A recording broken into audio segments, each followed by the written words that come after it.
Hey guys, Brian delivers you the goods here. I'm returning to you for a review this afternoon. It's a PS4 game review that I wanted to give you guys a review for.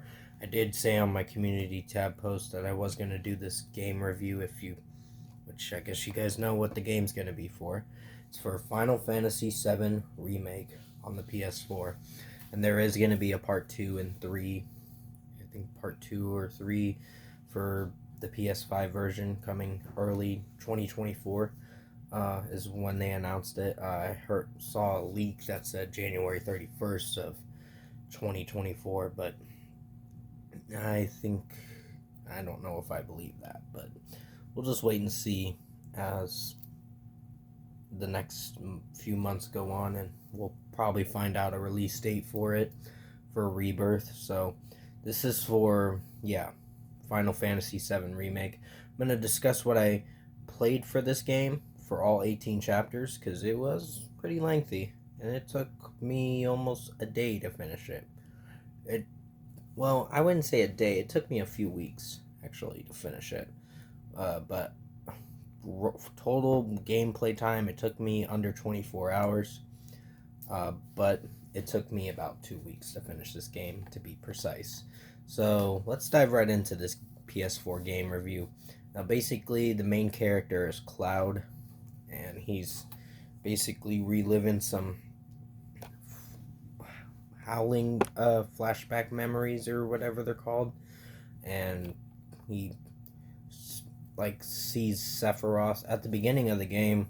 Just introduces Aerith at the very beginning, and the town Midgar is where they're at. Is the first part of the game, which is the remake, and the second part is where it gets really interesting, which we won't be able to experience that till next year sometime, early next year. But still, that's why I'm getting a PS5 for that. Mortal Kombat 1, Final Fantasy 16, and Jedi Survivor as well. And maybe see if there's anything interesting coming out for 2024 for games for PS5. So I am planning on buying a PS5 in the month of August. I just got to save a few paychecks in order to do that because it's not cheap.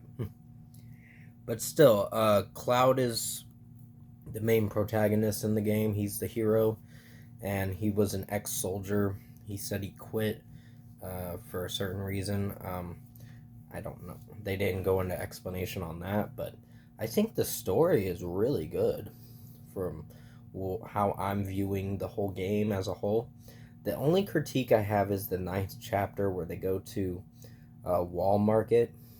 It's a Section 6 town or whatever. I was not a fan of that chapter. It was weird.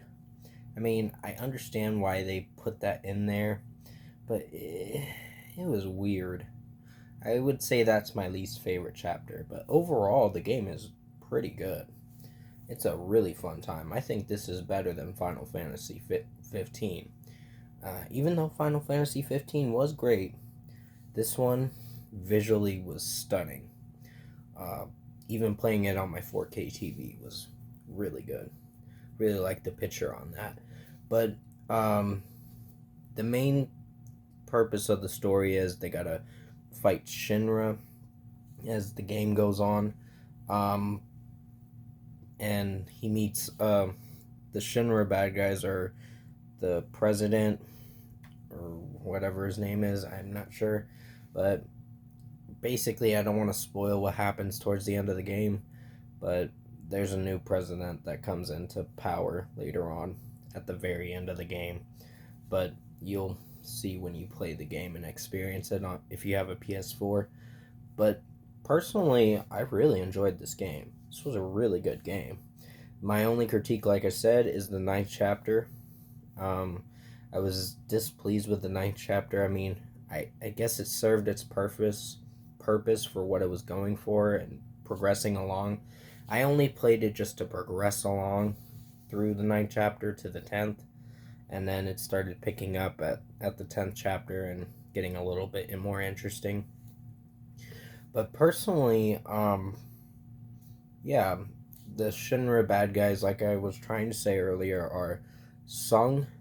Rufus Shinra, the main leader, Rude, the guy with the glasses and the bald head, and Reno, the guy with the red hair, and all that. But and the president and a few more of the lackeys, I guess you could say. Higer, I can't pronounce his Heidger or something. I'm not sure. I might be pronouncing his name wrong. You might know who I'm talking about. But basically, at the very end of the game, it gets really interesting. It has a send off to see what's going to happen next. Because the first part was in Midgar. The second part is going to be an open world one. And that's where it gets really interesting. There's a very good cliffhanger at the end of the game that I was like, oh, I am so excited for Rebirth. I really enjoyed the cliffhanger at the end of the game. That's what really send off this game pretty well for the PS4 version of this. I think they have it on PS5, but if you want to get it, I would recommend it because this game is worth it. It was worth the $18 I paid for it plus tax. But pretty much overall, I think Final Fantasy VII Remake was really good. Like I said, Cloud was haunted by some visions and some howling flashback things or whatever. I don't know, but it pretty much ties to Sephiroth, and he knows that Sephiroth is alive, and he's going to go find him and kill him for good. So that's where the second part and third part come in to play, where they're going to look for Sephiroth at the end of the game, which you'll see and experience at the very end of the game. So I would highly recommend picking this game up. It's really worth it if you have a PS4. So for an overall score for me, I'm giving Final Fantasy VII Remake a 9 out of 10. Really good game. I highly recommend checking it out. I was really entertained with this game. The Final Fantasy 15 is a step down from this one, but like I said, my only critique was the wall markets one, where it got so fucking weird, and some weird shit, honestly. I mean, certain parts in it were fine, but majority-wise, I didn't really like that chapter. It was the 9th chapter of the game, so like the halfway point. So, 9 out of 10 for Final Fantasy VII Remake. I had a great time experiencing this game, and like I said, highly recommend you guys check it out. It's worth the gameplay for it. And with that being said, thank you guys for watching.